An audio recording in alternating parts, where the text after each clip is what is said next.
Assalamualaikum warahmatullahi wabarakatuh. Pada kali ini ada sedikit pertanyaan dari saudara kita. Mari kita dengarkan bersama. Assalamualaikum warahmatullahi wabarakatuh. Kang Mas, mohon penjelasannya tentang makna arti Idul Kurban yang sesungguhnya. Terima kasih. Waalaikumsalam warahmatullahi wabarakatuh.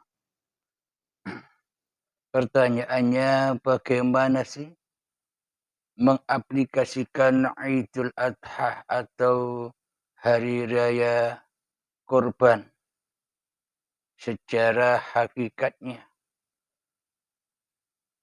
Jadi secara syariatnya Idul Kurban adalah mengeluarkan apa-apa yang paling kita cintai, yakni harta, untuk membeli sapi, untuk membeli kambing, domba, dan sebagainya.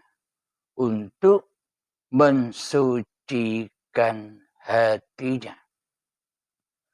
Jadi gunanya berkorban itu adalah untuk mensucikan dirinya. Tujuan berkorban itu mempersembahkan apa yang kita cintai, yakni harta, untuk membeli lembu, sapi, atau kambing, domba, untuk dipersembahkan kepada Allah darahnya. Agar apa? Agar suci. Bukan korbannya yang suci. Yang dituju untuk berkorban mengeluarkan atau mengorbankan harta benda itu tujuannya supaya hati kita suci. Bagaimana mungkin hati kita bisa suci? Sementara selama ini kita berkorban tanpa dengan kesucian jiwa. Ya, selamanya takkan pernah suci. Karena aplikasi di dalam seluruh ibadah yang selama ini kita lakukan bukan babakan hati, tapi babakan syariatnya, tapi babakan badaniahnya yang diibadahkan, dipersolatkan, namun jiwanya masih kufur, jiwanya masih syirik, jiwanya masih maksiat, jiwanya masih zalim kepada Allah. Jadi ibadah apapun, baik itu syahadat, sholat, zakat, puasa, dan hajinya semuanya tidak teraplikasi di dalam hati kita. Karena apa? Karena hatinya saja belum suci. Bagaimana mungkin bisa mengaplikasikan syahadat dengan kotornya jiwa? Bagaimana mungkin bisa mengaplikasikan sholat dengan kotornya hati? Bagaimana mungkin bisa mengaplikasikan zakat dengan kotornya hati? Bagaimana mungkin bisa mengaplikasikan puasa dengan kotornya jiwa? Dan bagaimana mungkin bisa mengaplikasikan hajinya, kurbannya?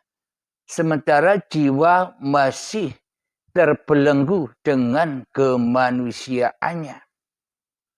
Jadi memang secara syariatnya semua ibadah-ibadah itu syahadat, sholat, zakat, puasa, dan haji terpisah-pisah di dalam gerakan-gerakan syariatnya. Beda-beda di dalam gerak syariatnya. Akan tetapi mari kita baca di dalam surat Al-Hajj ayat yang ke-34. Bismillahirrahmanirrahim. وَلِكُلِّ أُمَّةٍ جَعَلْنَا مَنسَكًا لِيَذْكُرُوا اسْمَ اللَّهِ عَلَى مَا رَزَقَهُم مِّن بَهِيمَةِ الْأَنْعَامِ وَإِلَٰهُكُمْ إِلَٰهٌ وَاحِدٌ فَلَهُ أَسْلِمُوا وَبَشِّرِ الْمُخْبِتِينَ. Yang artinya, dan bagi setiap umat telah kami syariatkan penyembelihan kurban agar mereka menyebut nama Allah atas rezeki yang dikaruniakan Allah kepada mereka berupa hewan ternak. Maka Tuhanmu ialah Tuhan yang Maha Esa. Karena itu berserah dirilah kamu kepadanya dan sampaikanlah kabar gembira kepada orang-orang yang tunduk patuh kepada Allah.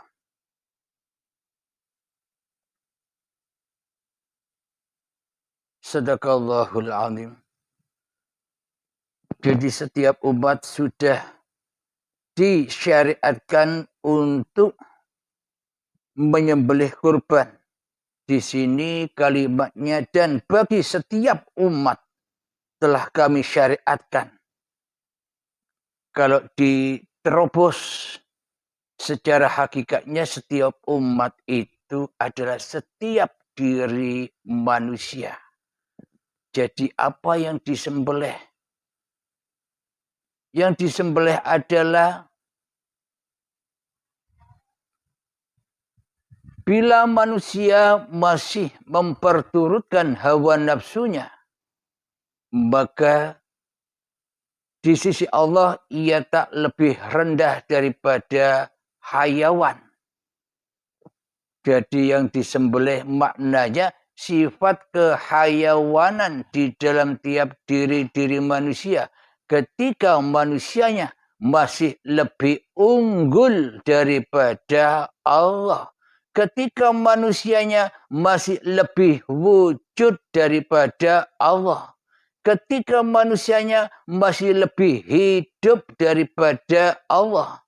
Ketika manusianya masih merasa berkuasa daripada Allah. Ketika manusianya masih merasa berdaya upaya daripada Allah di hatinya.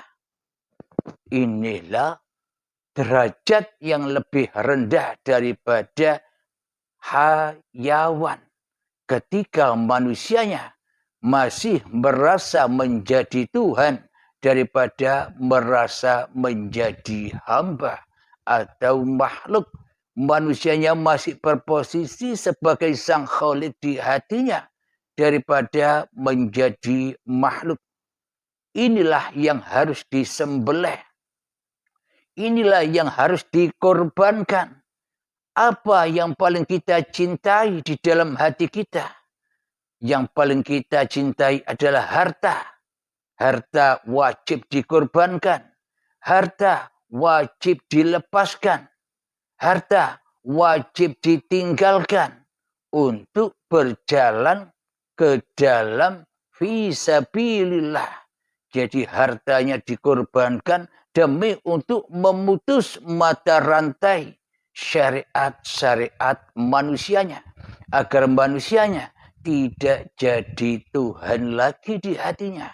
Agar manusianya tidak menjadi penguasa lagi di hatinya, maka dikorbankanlah sebagian hartanya agar sampai kepada lillahi ta'ala.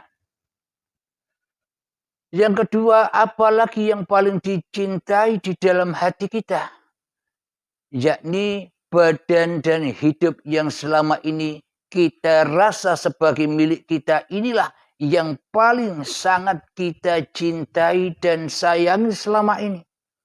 Maka itu pun harus dipersembahkan kembali, harus dikorbankan, harus diabdikan kepada yang berhak.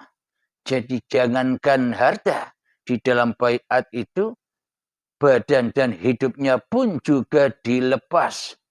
Bagaimana mungkin bisa melepas hidup dan badannya ketika hati masih cinta kepada dunia, hati cinta kepada harta, hati sayang kepada harta, ya sulit untuk melepas itu semua. Maka datanglah kelak Bai'atul Akbar yang akan memaksa untuk melepas seluruh hartanya, seluruh dunianya ditinggalkan, dan badan serta hidupnya pun juga dipaksa untuk meninggalkannya dengan paksa dan siksa saat Bai'atul Akbar datang, saat syakaratul maut datang, saat hari pembalasan datang, saat hari perhitungan datang. Ketika datang diperhitungkan apa-apa yang selama ini kita cintai di dalam hati kita, maka akan diperhitungkan semua oleh Allah, diambil paksa semua oleh Allah. Itulah makna hari perhitungan, hari penghisapan. Alhamdulillahirabbil alamin. Jadi makna Idul Adha, makna hari raya kurban, itu maknanya ketika kita sudah merelakan apa-apa yang bukan milik kita kepada yang berhak. Ketika harta, ketika badan, ketika hidup, ketika ibadah-ibadah, ketika ilmu-ilmu yang kita miliki sudah ditanggalkan, sudah dilepaskan, sudah dipersembahkan kepada yang berhak, maka sucilah diri manusianya dari manusianya, yang ada hanya sucinya uripe Allah sendiri. Alhamdulillahirabbil alamin. Jadi itulah makna berkurban itu. Menurut syariatnya berkurban bila sapi bisa ditunggangi. Bila kita menyembelih kurban sapi bisa ditunggangi 7 orang. Kalau kambing ditunggangi 1 orang. Secara logika, secara syariat, secara hakikatnya. Apa demikian cerita yang nyata, cerita yang sebenar-benarnya? Masa ke dalam surga naik sapi? Masa ke dalam surga naik kambing? Makna sapi dan kambing itu sifat-sifat kemanusiaannya yang harus ditunggangi. Janganlah kita ditunggangi dengan harta-harta kita. Janganlah kita ditunggangi dengan amal-amal kita. Janganlah kita ditunggangi dengan ibadah-ibadah kita. Janganlah kita ditunggangi dengan ilmu-ilmu kita. Janganlah kita ditunggangi oleh badan-badan yang bukan milik kita. Dan jangan pula kita ditunggangi oleh urip yang bukan uripe manungsa. Jadi jangan sampai kita ditunggangi itu semua. Maka untuk melepas tunggangan-tunggangan itu, maka korbankanlah hartamu. Korbankanlah badan yang bukan milikmu ini. Korbankanlah hidup yang memang bukan hidupmu ini. Kembalikan, pasrahkan kepada Tuhan yang berhak atas ini semua. Itulah makna hakikat kurban itu. Jadi tidak naik sapi, tidak naik kambing, langsung melesat seperti kilat, sampai sudah kepada keesaan Allah Subhanahu wa ta'ala, ketika manusianya rela, ridho melepas apa-apa dan melepas siapa-siapa yang ada pada dirinya. Maka suci bersihlah. Itulah makna dari Idul Kurban. Ketika Ismail sudah disembelih dan digantikan oleh domba, itulah tanda bahwa Ismail atau Nabi Ismail sudah dibaiat oleh Nabi Ibrahim. Dibaiat imannya. Dipersembahkanlah Ismailnya kepada Sang Pencipta sama dengan diri kita. Kita persembahkan harta-harta kita. Kita persembahkan ilmu ibadah kita. Kita persembahkan badan dan hidup ini kepada Sang Pencipta. Maka setelah tersembelih semua itu, maka sucilah jiwa, maka sucilah badan yang diakui sebagai hidup, dan badan manusianya sudah suci bersih lagi seperti bayi yang suci. Alhamdulillahirrabbilalamin. Semoga saya dan semoga kita semua selalu mendapatkan subhanallah. Alhamdulillahirrabbilalamin. Sebelum kita akhiri kajian di sore ini, kita kebahkan salawat dolimin daf'ul bala. Allahumma salli ala sayyidina Muhammad wa ashri li zalimin bizalimin. Allahumma salli ala sayyidina Muhammad wa ashri li zalimin bizalimin. وأخرجنا من بينهم سالمين وعلى آله وصحبه أجمعين. الحمد لله رب العالمين. ربنا آتنا في الدنيا حسنة وفي الآخرة حسنة وقنا عذاب النار. وصلى الله على سيدنا محمد وعلى آله وصحبه وسلم والحمد لله رب العالمين. آخر كلام. Assalamualaikum warahmatullahi wabarakatuh.